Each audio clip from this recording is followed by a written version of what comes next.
Харесва ли ви да ни вкарваме в война срещу нашата освободителка? Виждате ли паметника, който е зад мене? Виждате ли какво пише на този паметник?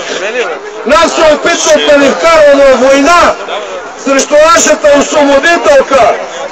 Много ви благодаря, брати и сестри, че вече 2 месеца, всяка неделя, неотклонно пристигате тук и подкрепяте тая много важна за България кауза.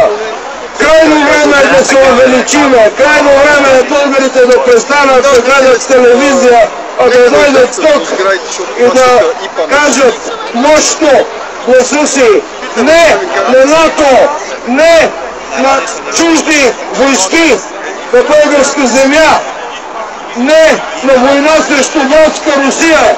Тя е Божи народ!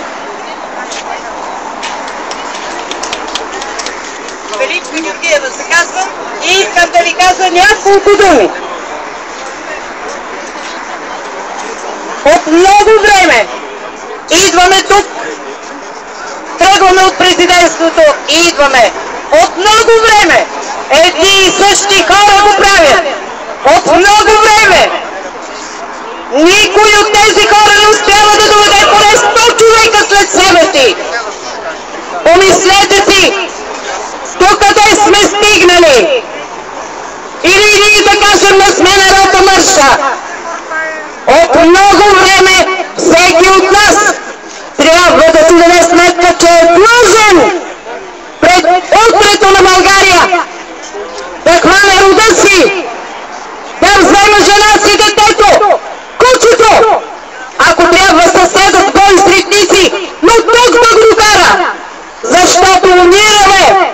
2,5 милиона българи са навън са и няма да се върнат, ако парите отиват за чужди армии, за фалшиви бежанци, за фалшиви цели, евроатлантически бла-бла. От много време е така. Братя българи, доведете близките си, говорете всеки ден, работете за България, за да се върнат и онези, които омерзени, оплашени или подмамени заминаха навън. За да спасим България, трябва да сме всички заедно. Тук в тази сграда има 11 честни българи, но са само 11.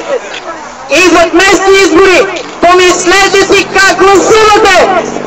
Идват след това и другите. Помислете си за кого гласувате. Искаме си парите, искаме си златото, искаме си ЕРП-тата, искаме да няма война. Искаме бъдеще за децата си тук и сега.